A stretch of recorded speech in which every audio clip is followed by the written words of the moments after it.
అలాగే మా ఆహ్వానాన్ని మన్నించి దూర ప్రాంతం నుండి వచ్చిన పాస్టర్ అకుల గారికి, నందిగామ పరిసర ప్రాంతాల్లో దేవుని కొరకు వాడబడుచున్న జాన్ పల్లయ్య గారికి, అలాగే ఇక్కడ పల్లగిరిలో మాతో పాటు సేవ చేస్తున్న దయాకరయ్య గారికి యేసుక్రీస్తు నామంలో నా హృదయపూర్వక వందనాలు తెలియజేస్తున్నాను. వాక్యంలోనికి వెళ్ళే ముందు నేను మీతో పంచుకోవాలనుకుంటున్న ఒక మాట. నేను మాట్లాడటం బహిరంగంగా బయట మాట్లాడటం ప్రారంభించింది ఎక్కడ అంటే మా సొంత గ్రామం, మా స్వగ్రామంలోనే దేవుడు అక్కడ మాట్లాడడానికి కృప చూపించాడు. ఎక్కడైతే దేవుడు ఒక మాట అంటాడు కదా, ఎక్కడైతే నువ్వు అవమానించబడ్డావో అక్కడే నేను నిన్ను హెచ్చిస్తాను, అక్కడే నేను నిన్ను ఘనపరుస్తాను. నా ఈ సేవా జీవితం ప్రారంభమైంది, మొట్టమొదటి అడుగు దేవుడు నాకు వేయడానికి కృప చూపింది ఎక్కడ అంటే మా స్వగ్రామంలో. దగ్గరగా 50-60 మంది ముందు నేను మాట్లాడడానికి దేవుడు అక్కడ కృప చూపించాడు. మీటింగ్స్లో ఒక మెసేజ్ నువ్వు తీసుకోవాలి అని 2 days తీసుకోవాలని చెప్పారు. నాకు ఏం మాట్లాడాలో అర్థం కావట్లేదు. నేను ఇంకా ఏం ప్రిపేర్ అవ్వలేదన్నమాట ఆ టైంకి. సరే, అయితే వాక్యంలోనికి వెళ్దాము. 127వ కీర్తన 127వ కీర్తన మొదటి వచనాన్ని ధ్యానం చేసుకుందాం. యెహోవా ఇల్లు కట్టించని ఎడల దాని కట్టువారి ప్రయాస వ్యర్థమే. చాలు. ఇక్కడ ఇల్లు అనే ఒక పదం ఉంది కదా, ఆ ప్లేస్లో ఏం చేస్తారు అంటే కుటుంబము అనేది పెట్టుకొని ఒకసారి చదవండి. కుటుంబము అంటే క్రీస్తు ఒక కుటుంబాన్ని నడిపించకపోతే, ఆ కుటుంబంలో దేవుడు లేకపోతే, దేవుని చిత్తానుసారంగా ఆ కుటుంబం నడవకపోతే, అంటే దేవుని మాటకు లోబడకుండా, దేవుడు చెప్పిన పని కాకుండా మరొక మార్గంలో వెళ్ళటం, లేదంటే దేవునికి అవిధేయకరంగా ఉండటం, అలాంటివి చేసినప్పుడు ఆ కుటుంబం ఎలా ఉంటుంది అనేది మనం ఈరోజు ధ్యానం చేసుకుందాము. రేపేంటంటే దేవుని మాటకు లోబడిన కుటుంబం ఎలా ఉందో రేపటి భాగంలో చూసుకుందాం. ఈరోజు యెహోషువ గ్రంథం 7వ అధ్యాయము మొదటి వచనం ఒకసారి చదువుతారా? యెహోషువ గ్రంథం 7వ అధ్యాయం మొదటి వచనం. అక్కడ మనము ఆకాను జీవితాన్ని చూస్తాం. ఆకాను యొక్క కుటుంబానికి ఏమైందో, దేవుని మీద తిరుగుబాటు చేస్తే ఆకాను కుటుంబం ఎలా అయితే నాశనమైందో మనం అక్కడ చూస్తాము. యెహోషువ గ్రంథము 7వ మొదటి వచనం.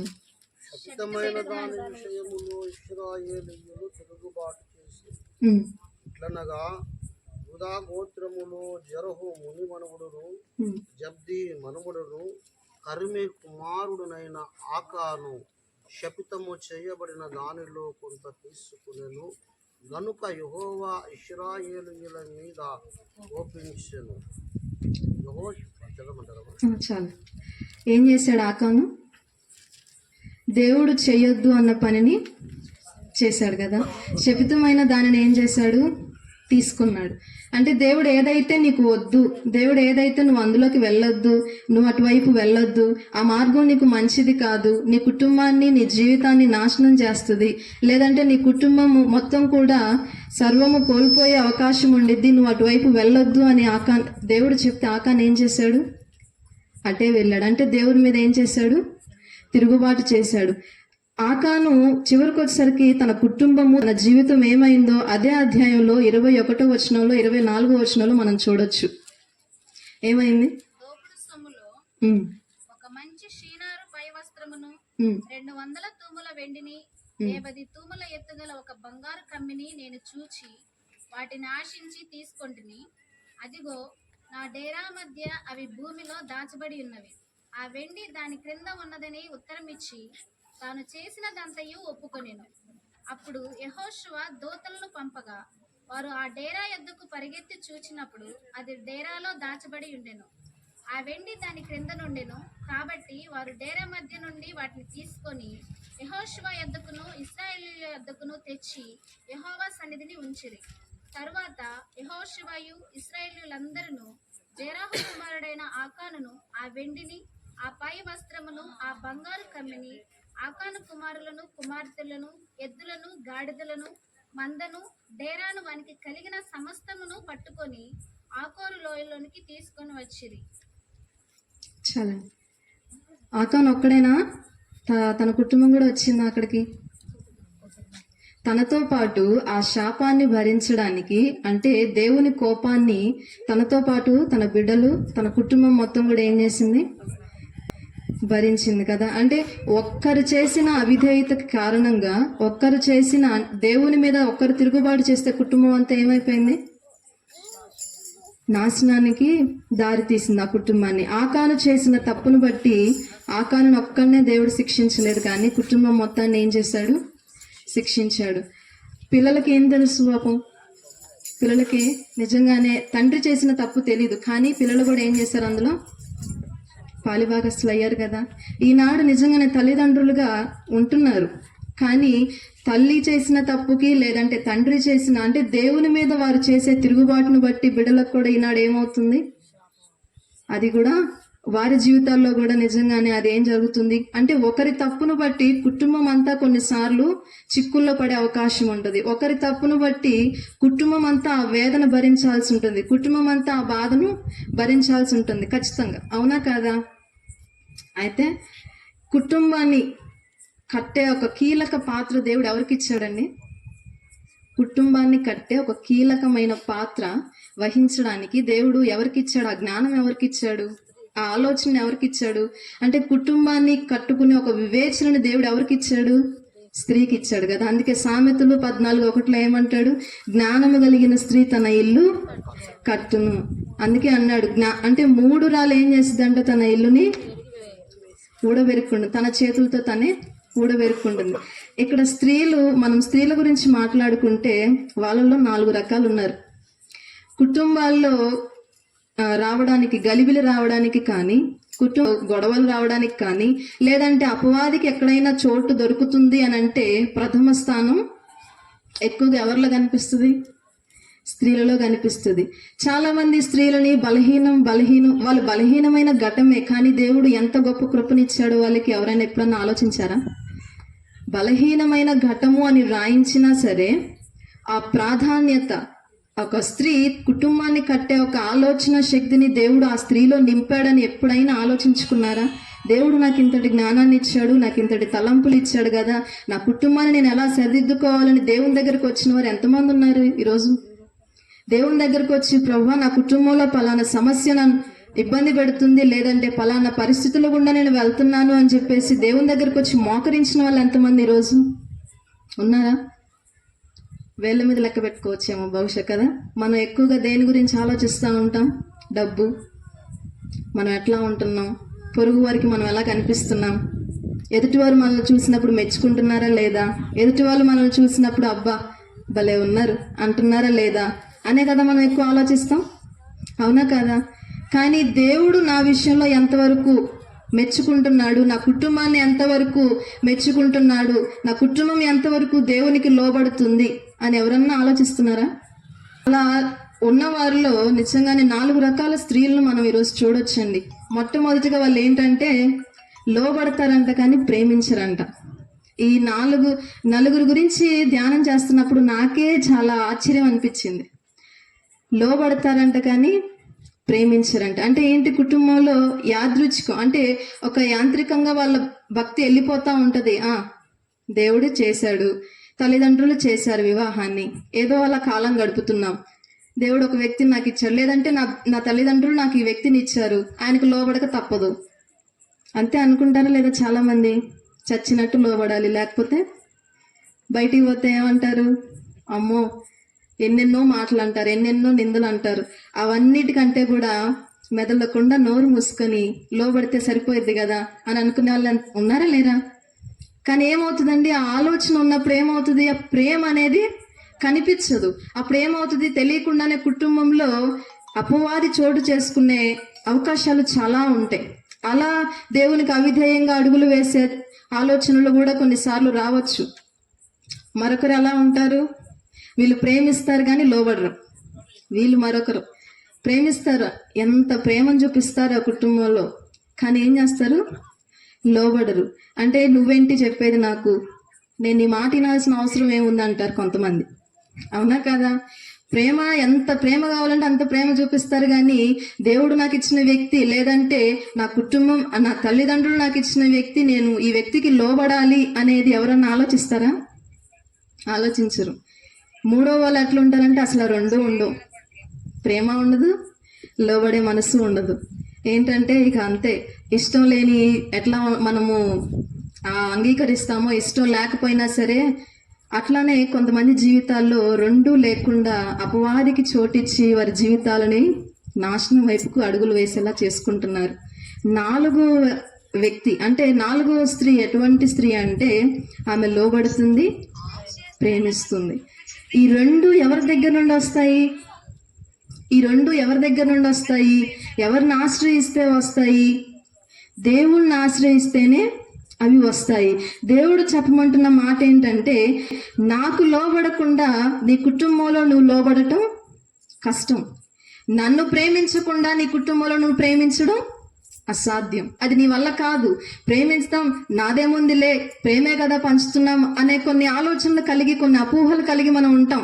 మనుషులం కాబట్టి ఎంతో కొంత సానుభూతి చూపాలనుకుంటాం, ప్రేమ చూపాలనుకుంటాం. కానీ అన్ని విషయాల్లో ఒడిదుడుకులు వచ్చినా సరే, కష్టం వచ్చినా సరే, నష్టం వచ్చినా సరే, ఆ ప్రేమ, ఆ లోబడే తత్వం, ఆ ఒదిగిపోయే మనసు ఎప్పుడు వస్తుంది?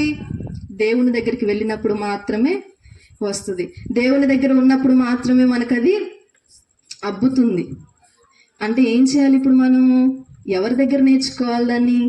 ఎవరి దగ్గరికి వెళ్ళి మనం దాన్ని తెలుసుకోగలుగుతామంటే ఏకైక వ్యక్తి దేవుడు మాత్రమే. ఆకాను ఎప్పుడైతే దాన్ని దొంగిలించి దాన్ని తీసుకొచ్చాడో భార్యకు తెలియదా? కుటుంబంలో భార్యకు తెలిసే ఉంటుంది కదా. కుటుంబంలో భార్యకు తెలిసినా కూడా ఏం చేసింది? ఆకానికి సపోర్ట్ చేసింది. అంటే ఏంటి? సహకరించింది. దేవునికి తిరుగుబాటు చేసే విషయంలో సహకరించింది. కానీ తప్పు, దేవుడు ఇది శపితమైందని చెప్పాడు, మనం తీసుకోకూడదు, మనం తీసుకుంటే మన జీవితాలు నాశనం అయిపోతాయి, లేదంటే దేవుడు మన మీద కోపాన్ని చూపిస్తాడు అని ఎప్పుడైనా ఆలోచించిందా ఆవిడ? అంటే ఆ సమయంలో మాట్లాడిందా? ఒకవేళ మాట్లాడుంటే బహుశా ఏమయ్యేదో కదా. కానీ అలా మౌనంగా ఉండటాన్ని బట్టి ఏం చేసింది? ఏకీభవించడంతో పాటు దేవుని కోపానికి గురైపోయారు. అలాగే అపవాదికి చోటిచ్చి నాశనానికి వారి జీవితాలను వారే అడుగులు వేసుకుంటూ వచ్చారు. నిజంగానే వారి జీవితాల్లో ఈనాడు మన కుటుంబాలు ఎలా ఉంటున్నాయి? ఈనాడు మన జీవితాలు ఎలా ఉంటున్నాయి? ఒకసారి ఆలోచించండి. ఎంతవరకు దేవుని చిత్తాన్ని చేయడానికి కుటుంబంలో అందరూ ఏకీభవిస్తున్నారు? ఎంతవరకు కుటుంబంలో దేవుని మాటకు లోబడటానికి కానీ, దేవునికి తిరుగుబాటు చేయకుండా ఇది దేవుడు నాకు ఇచ్చాడు, లేదంటే దేవుడు నన్ను నడిపిస్తున్నాడు, దేవుడు నన్ను తీసుకెళ్తున్నాడు ముందుకి అని ఎంతవరకు ఆలోచించుకొని మనం ముందుకు వెళ్తున్నాం?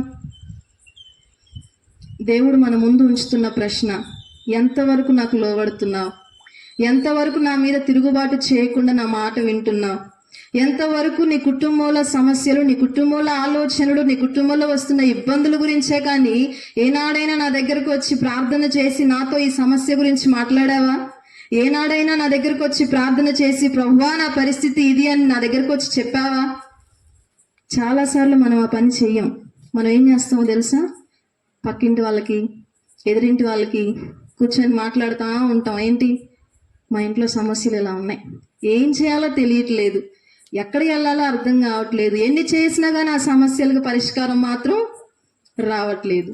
అన్నీ చేస్తాం, చేయాల్సినవన్నీ చేస్తాం, ఎవరేం చెప్పినా వింటాం, ఎవరేం చెప్పినా చేస్తాం, కానీ ఒక్కరు చెప్పింది మాత్రం చెయ్యం.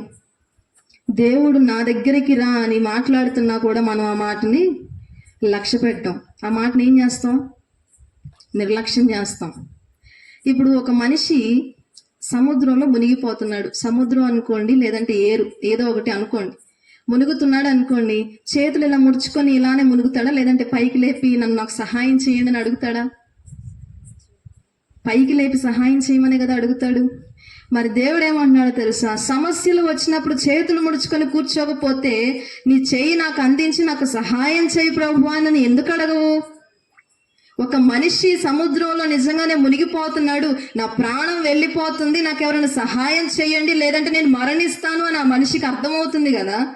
మరి నీ సమస్యలు గుండా నువ్వు వెళ్తున్నప్పుడు నీకు వేదన వస్తుందని తెలుసు, బాధ వస్తుందని తెలుసు, ఇబ్బంది కలుగుతుందని తెలుసు, నరక యాతన అనిపిస్తుందని కూడా తెలుసు, కానీ నా దగ్గరికి ఎందుకు రావు? నన్నెందుకు ఆశ్రయించో? మనుషులందరి వైపు చూస్తావు, మనుషులందరి వైపు ఆలోచిస్తావు, కానీ ఒక్కసారి నా దగ్గరకు వచ్చి ప్రభువా అని నాతో ఎందుకు మాట్లాడవు? దేవుడు అడుగుతున్న ప్రశ్న ఈరోజు మనకి. మనం నిజంగానే కొన్నిసార్లు అవిధేయతగా మన జీవితాల్లో దేవునికి అవిధేయతగా ఉంటాం. లోబడే మనసు మనకు ఉండదు కొన్నిసార్లు. ఆకాను నిజంగానే శపితమైన దాన్ని తీసుకున్నాడు. ఆ సమయంలో తన కుటుంబీకులు ఎవరూ తనకి చెప్పలేదు, తన కుటుంబీకులు ఎవరూ ప్రశ్నించలేదు. ఈనాడు ప్రశ్నిస్తే ఏమైపోయిద్దో జీవితం. ఎందుకు నువ్వు ఇలా ఉన్నావని ప్రశ్నిస్తే కుటుంబంలో గొడవలు. దేవుడు మనల్ని ఇలా వెళ్ళొద్దన్నాడంటే ఒకరు సహకరిస్తే మరొకరు ఏం చేస్తారు? సహకరించరు. ఒకరు సహకరిస్తే మరొకరు ఏంటి? అడ్డం తిరుగుతారు. అలా తిరిగినప్పుడు ఎప్పుడైనా దేవుని దగ్గరికి వెళ్ళి ప్రభువా ఆటంకంగా ఉంది, ఏం చేయమంటావు? ఆటంకంగా ఉంది, ఎలా ముందుకు వెళ్ళమంటావు అని ఎప్పుడైనా ప్రార్థన చేశారా? అని ఎప్పుడైనా దేవుణ్ణి అడిగారా? దేవుడు నీతో మాట్లాడుతున్నది నీకు అర్థమవుతుంది, దేవుడు నీకు చెప్తున్నది నీకు అర్థమవుతుంది.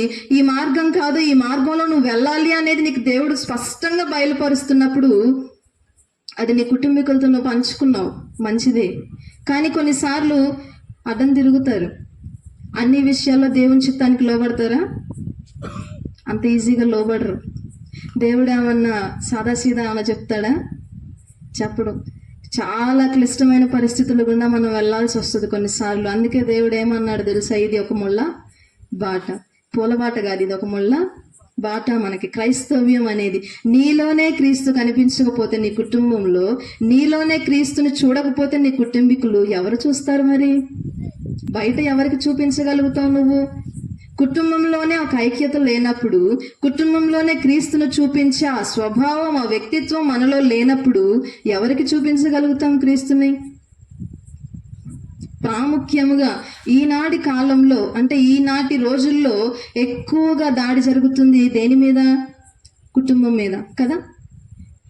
కొంతమంది కుటుంబాల్లో ఎట్లుంటుందంటే భర్త మంచిగా ఉంటే భార్య ఉండదు, భార్య మంచిగా ఉంటే భర్త ఉండడు, పోనీ ఇద్దరు మంచిగా ఉంటే బిడ్డలు ఉండరు. అవునా కదా? ఎక్కడో ఒక దగ్గర ఏదో ఒక సమస్య. కానీ అందరూ కలిసి దేవుణ్ణి ఆశ్రయిస్తే ఎంత బాగుంటుందో కదా. అందరూ కలిసి దేవుని సన్నిధిలో ప్రార్థన చేస్తే అది ఎంత బాగుంటుందో కదా. కానీ మనం అలా చేస్తామా? చెయ్యం. బిడ్డలకి ప్రార్థించడం నేర్పుతామా? నేర్పం. బిడ్డలకి వాక్యం చెప్పడం, అంటే వాక్యాన్ని ఎలా ధ్యానించాలో, వాక్యాన్ని ఎలా అర్థం చేసుకోవాలో, వాక్యాన్ని దేవుని మాటగా దాన్ని తీసుకోవాలి అనేది ఎప్పుడైనా మనకు చెప్తామా? చాలా రేర్, అంటే చాలా తక్కువ మనం ఆ మాటలు మాట్లాడడం కదా. ఈనాడు మన జీవితాలు ఎలా ఉన్నాయి? ఈనాడు నిజంగానే ఆకాను వలె దేవునికి తిరుగుబాటు చేసి శపితమైన జీవితాలు వాటికి దారి తీస్తున్నాయా, లేకుంటే దేవునికి లోబడి ఒక ఆశీర్వాదకరమైన కుటుంబంగా మనకు మార్చుకుంటున్నామా అనేది మనకు ఒక ప్రశ్న. ఈరోజు మన జీవితాలు ఎలా ఉన్నాయి? మన కుటుంబాలు ఎలా ఉన్నాయి? మన కుటుంబంలో నిజంగానే సమాధానము, శాంతి, నెమ్మది ఉన్నాయా? సంతోషముగా బ్రతుకుతున్నామా అనేది ఉందా? రోజంతా కష్టపడి వస్తాం, సాయంత్రం వచ్చేసరికి ఏదో ఒక ఆలోచన మనల్ని తడతా ఉంటుంది. లేదంటే నాతో మాట్లాడటానికి, లేదంటే నా బాధ పంచుకోవడానికి నాకు ఎవరైనా కనిపిస్తే బాగుండు అనే తలంపులు కూడా మనకి వస్తాయి. అవునా కదా? రావా? బాగా కృంగిపోతున్నప్పుడు ఒంటరిగా ఎవరితో చెప్పుకోవాలో మనకు అర్థం కాని సమయాల్లో మనకేమనిపిస్తుంది? మనకు ఒక తోడు, అంటే ఒక మనిషి మనతో ఉంటే బాగుండు అనిపిస్తుంది కదా.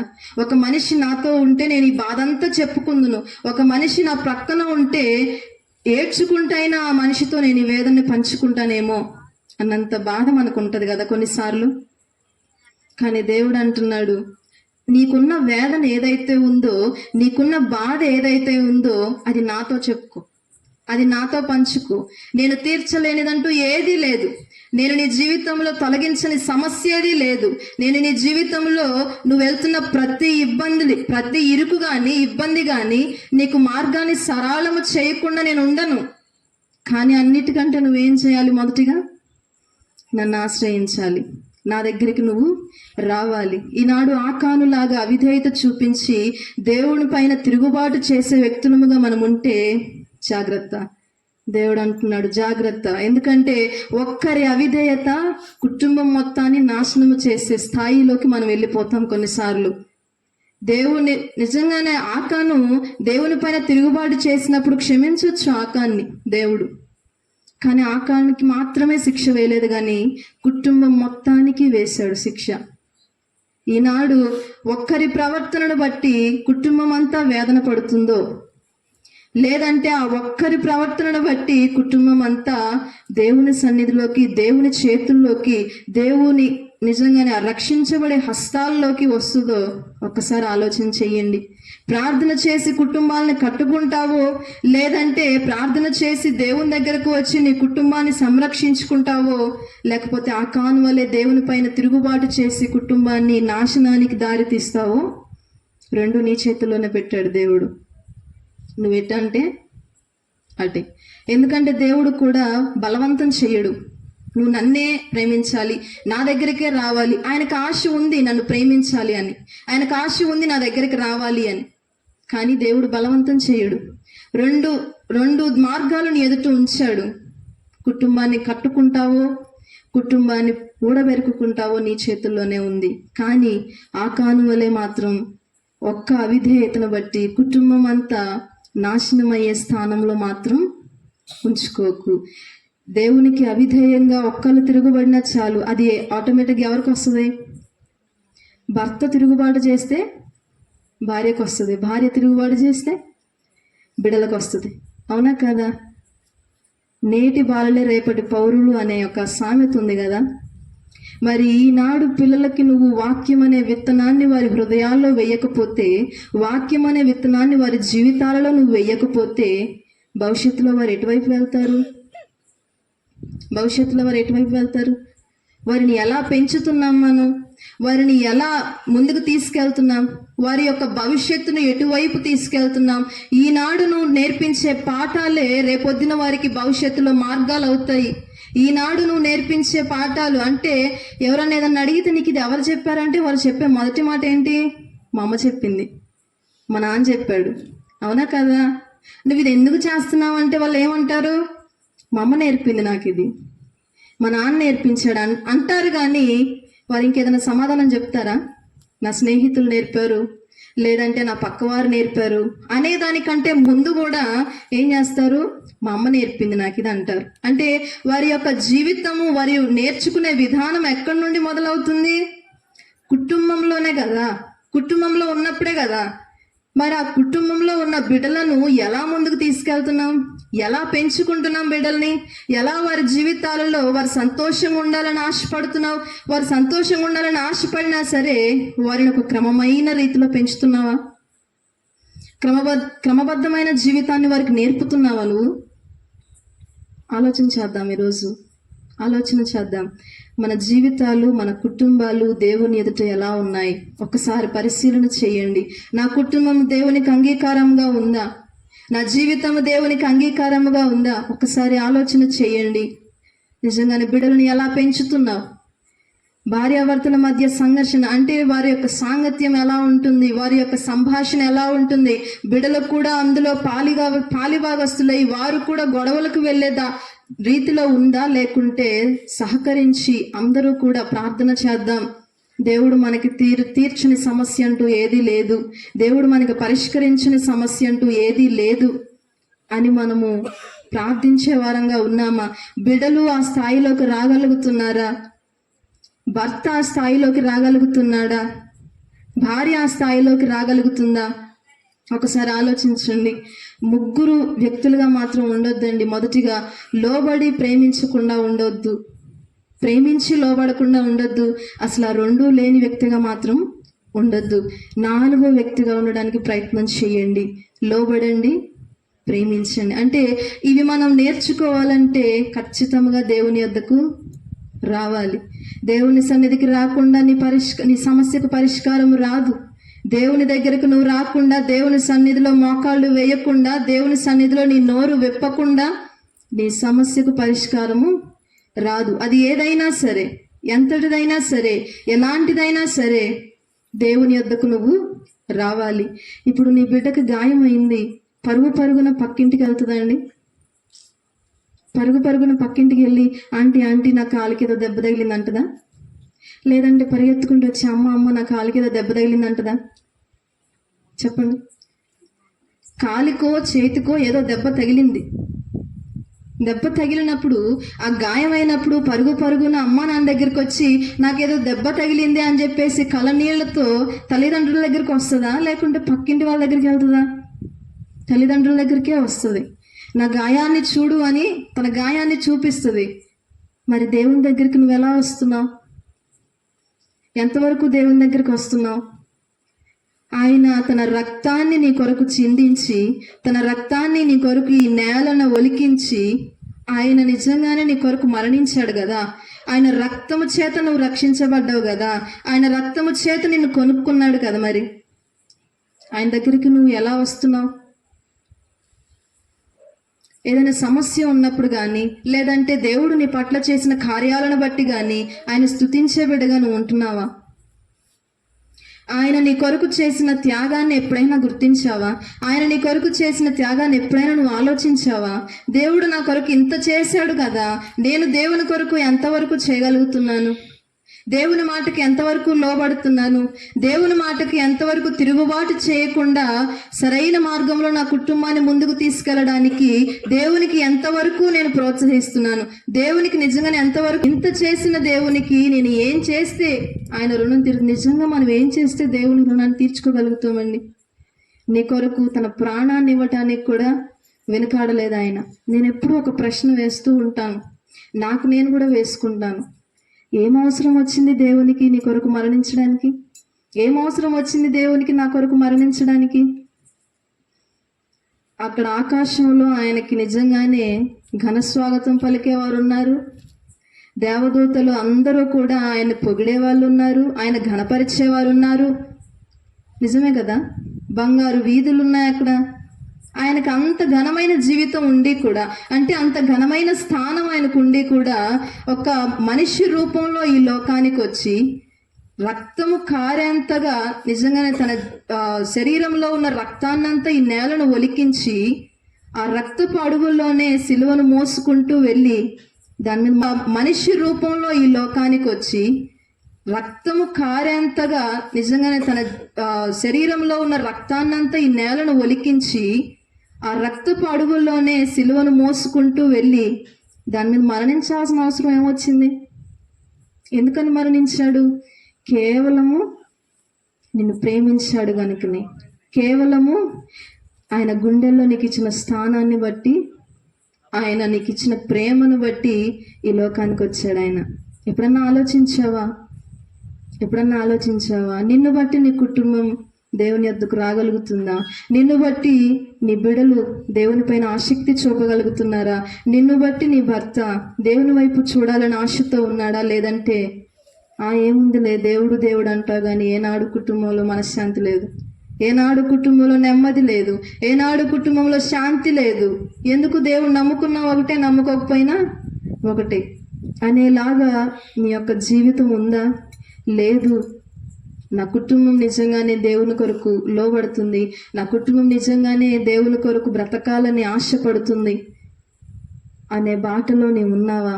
ఒకసారి ఆలోచించి, నిజంగానే ఈరోజు మనం ఎట్లా ఉంటున్నాం? ఆకాను వలె దేవుని మీద తిరుగుబాటు చేసి కుటుంబాన్ని నాశనం చేసుకునే స్థితిలో మనం ఉంటున్నామా? లేదు. దేవుని కొరకు లోబడుతూ, దేవుడు నా జీవితాన్ని కట్టగలడు, లేదంటే నా కుటుంబాన్ని కట్టగలడు, ఏ సమస్య అయినా, ఎంతటి సమస్య అయినా నా కొరకు దేవుని వైపు చూడాలని ఆశతో ఉన్నాడా? లేదంటే ఏముందిలే దేవుడు దేవుడు అంటావు కానీ ఏనాడు కుటుంబంలో మనశ్శాంతి లేదు, ఏనాడు కుటుంబంలో నెమ్మది లేదు, ఏనాడు కుటుంబంలో శాంతి లేదు. ఎందుకు? దేవుడు నమ్ముకున్నా ఒకటే, నమ్ముకోకపోయినా ఒకటే అనేలాగా నీ యొక్క జీవితం ఉందా? లేదు. నా కుటుంబం నిజంగానే దేవుని కొరకు లోబడుతుంది, నా కుటుంబం నిజంగానే దేవుని కొరకు బ్రతకాలని ఆశపడుతుంది అనే బాటలో నీవు ఉన్నావా? ఒకసారి ఆలోచించి, నిజంగానే ఈరోజు మనం ఎట్లా ఉంటున్నాం? ఆకాను వలె దేవుని మీద తిరుగుబాటు చేసి కుటుంబాన్ని నాశనం చేసుకునే స్థితిలో మనం ఉంటున్నామా? లేదు. దేవుని కొరకు లోబడుతూ, దేవుడు నా జీవితాన్ని కట్టగలడు, లేదంటే నా కుటుంబాన్ని కట్టగలడు, ఏ సమస్య అయినా, ఎంతటి సమస్య అయినా నా కొరకు ఆయన పరిష్కరించగలడు, దాన్ని నన్ను ముందుకు తీసుకెళ్ళగలడు, అంచెలంచెలుగా నన్ను అభివృద్ధి చేసి నాకు ఉన్నతమైన విజయాన్ని ఇవ్వగలడు అనే ఆలోచనలో మనం ఉన్నామా? ఒకసారి ఆ స్థితిలో మనం ఉన్నామా? లేదు అంటే ఆకాను వలె కుటుంబంతో కలిసి నిజంగానే ఆయన ఎప్పుడైతే ఆ దొంగతనం చేశాడో కుటుంబం కూడా ఆయనకి సహకరించిందండి. మరొకసారి జ్ఞాపకం చేస్తున్నాను, దేవుని చిత్తానికి వ్యతిరేకముగా ఒకవేళ నీ కుటుంబంలో అడుగులు పడుతుంటే దయచేసి దానికి సహకరించవద్దు. దేవునికి తిరుగుబాటు చేసే రీతిలో నీ కుటుంబంలో ఎవరైనా ఉంటే దయచేసి దానికి సహకరించొద్దు, కానీ వారిని మళ్లించడానికి ప్రయత్నం చేయండి. దేవుని దగ్గర వారి కొరకు ప్రార్థించడానికి ప్రయత్నం చేయండి. దేవుని దగ్గర వారి విషయంలో మొరపెట్టడానికి ప్రయత్నం చేయండి. దేవుడు అదే అంటున్నాడు, నువ్వు ప్రార్థిస్తే నేను తప్పకుండా కార్యాలు చేస్తాను, నువ్వు ప్రార్థిస్తే తప్పకుండా నేను నీ జీవితంలో విజయాన్ని ఇస్తాను. అయితే మొదటిగా నా దగ్గరకు రా, అయితే మొదటిగా నువ్వు చేయాల్సింది ఏంటో తెలుసా? నా మాట విను. అందుకే అన్నాడు, అయ్యో ఇశ్రాయేలు, నా మాట వినని ఎడల నీకు ఎంత మేలు అన్నాడు. అందుకే దేవుని మాటను విందాం. ఆకాను వలె జీవితాలను పాడు చేసుకోవద్దు, కానీ కుటుంబాలను పాడు చేసుకోవద్దు, కానీ ఆయన మాటకు లోబడి కుటుంబాన్ని కట్టుకునే వారముగా మనం ఉందాం.